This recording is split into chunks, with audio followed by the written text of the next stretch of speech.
সম্প্রতি আরব আমিরাতে ভয়াবহ জলোচ্ছ্বাসের কারণে ব্যাপক ক্ষয়ক্ষতি হয়েছে, জীবনযাত্রা অনেকটা থমকে গেছে। অনেকে বলছেন আরব আমিরাতে নানাবিধ অপরাধের কারণে এটি আল্লাহর গজব হিসাবে আপতিত হয়েছে। এ সম্পর্কে আপনার মন্তব্য কি? দেখুন, আরব আমিরাতে সম্প্রতি যে ঝড় জলোচ্ছ্বাস হলো, অতিরিক্ত বৃষ্টিপাত হয়েছে এবং এই ঝড় জলোচ্ছ্বাসের কারণে অনেক ক্ষয়ক্ষতি হয়েছে। পুরো জীবনযাত্রা থমকে গেছে। আপনারা অনেকে দেখেছেন মিডিয়ার মারফত যে সেখানে আরব আমিরাতের দুবাইয়ের যে সিস্টেমের গর্ব ছিল তাদের, সেখানে নাগরিক সুবিধা ছিল, সেখানে গোটা পৃথিবী থেকে মানুষ বসবাস করার জন্য যেত, আয়েশ করার জন্য যেত, তাদের সমস্ত কিছু থেমে গেছে এবং পানি নিষ্কাশন ব্যবস্থাপনা যেহেতু সেখানে নাই, সাধারণত সেখানে ঝড় জলোচ্ছ্বাস হয় না, সেজন্য তাদের কাঠামো সেভাবে তৈরি হয়নি। যার কারণে খুব ভয়াবহ একটা পরিস্থিতির মধ্যে তারা পড়ে গেছেন এবং পানি নেই, আপনার গ্যাস বিদ্যুৎ নেই, এরকম একটা পরিস্থিতিতে তারা পড়েছেন যেটা ইতিপূর্বে তারা পড়েননি কখনো।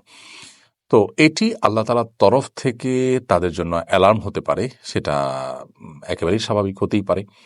সাধারণত কোনো বিপদ-আপদ হলে একজন ঈমানদার, একজন মুসলিম সেটিকে আল্লাহর পক্ষ থেকে তার কোনো পাপের জন্য অ্যালার্ম, সতর্কবার্তা হিসাবে তিনি নিবেন।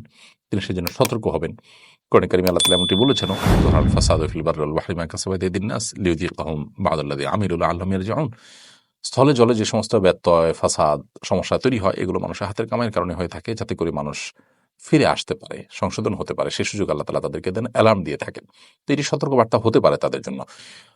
আবার একই সাথে তাদের পাপের জন্য শাস্তিস্বরূপ হতে পারে। আল্লাহ তরফ থেকে পরীক্ষা হতে পারে। যেকোনো বিপদ-আপদ হলেই সেটি আল্লাহ তাআলার তরফ থেকে পরীক্ষা হতে পারে। আল্লাহ তাআলা বলেছেন, "ওয়ালানাবলুওয়ান্নাকুম বিশাইইন মিনাল খাউফি ওয়াল জু'i ওয়া নাকসিম মিনাল আমওয়ালি ওয়াল আনফুসি ওয়াস সামারাত।" মানুষকে আল্লাহ তাআলা ভয়, ভীতি, শঙ্কা, ক্ষুধা, জান এবং মাল হানি, সম্পদের ক্ষতি, ফসলের ক্ষতি ইত্যাদি দিয়ে আল্লাহ তাআলা মানুষকে পরীক্ষা করেন। যারা ধৈর্য ধারণ করতে পারেন, সবর করতে পারেন, তাদেরকে আল্লাহ তাআলা সুসংবাদ দিতে বলেছেন। তো এটি পরীক্ষা যেমন হতে পারে, সতর্কবার্তা হতে পারে, পাপের প্রায়শ্চিত্ত হতে পারে। এটি ঠিক যে যেকোনো মানুষ যখন পাপাচার করে, সীমা ছাড়িয়ে যায়, আল্লাহ তাআলা একসময় না একসময় তাকে পাকড়াও করেন। এই পাকড়াও কি সেই পাকড়াও?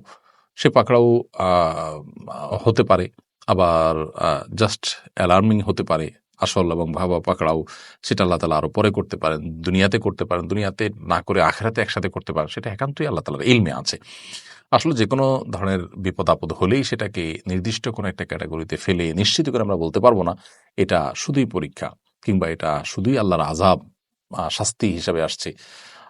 এরকম নিশ্চিত করে আমরা বলার সুযোগ নেই। কারণ আমাদের কাছে ওহী আসে না। নবীগণ থাকলে তাদের কাছে ওহী আসতো, তারা বলতে পারতেন যে এটা আল্লাহর পক্ষ থেকে আযাব হিসেবে আসছে, এটা আল্লাহর পক্ষ থেকে পরীক্ষা হিসেবে আসছে। কিন্তু আমরা যেহেতু সবগুলো অপশনই এখানে আ আপনার সম্ভাব্য, সো আমরা এটাকে আল্লাহর পক্ষ থেকে পরীক্ষা হিসাবে নিতে পারি, অ্যালার্ম হিসাবে নিতে পারি এবং সতর্কবার্তা হিসেবে নিতে পারি, পাপের শাস্তি হিসেবে নিতে পারি। ৩ টা সম্ভাবনাই কিন্তু এখানে থাকে। যার কারণে আল্লাহ তাআলার কাছে আমরা ইস্তেগফার করব। সেখানে যারা অবস্থান করছেন তারা ইস্তেগফার করবেন। আমরা যারা আছি তারা মজা না নিয়ে আমরাও আল্লাহর কাছে ইস্তেগফার করব। আল্লাহ আমাদের সবাইকে যেন ক্ষমা করেন। সন্দেহ নাই যে সেখানে নানা রকমের পাপাচার হচ্ছে, ভয়াবহ একটা অবস্থা তৈরি হয়েছে। একটা মুসলিম প্রধান দেশে এ ধরনের কর্মকাণ্ড আ সত্যি বেদনাদায়ক, সত্যি সেটা আমাদের জন্য দুর্ভাগ্যজনক।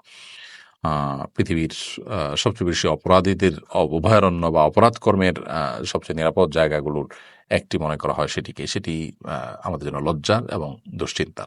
আমরা দোয়া করি আল্লাহ তাআলা তাদেরকে সংশোধনের পথে ফিরে আসার তৌফিক দান করুন। এটাকে অ্যালার্ম হিসাবে নিয়ে তারা তারা যেন সংযমী হন, তারা যেন সতর্ক হন। আল্লাহ তাআলা তাদেরকে সে তৌফিক দান করুন এবং গোটা বিশ্বের মুসলমানদেরকে আল্লাহ যেন হেফাজত করেন এবং আ তওবা করে আল্লাহর আনুগত্যের পথে ফিরে আসার তৌফিক দান করেন, আমরা সেই দোয়া করি।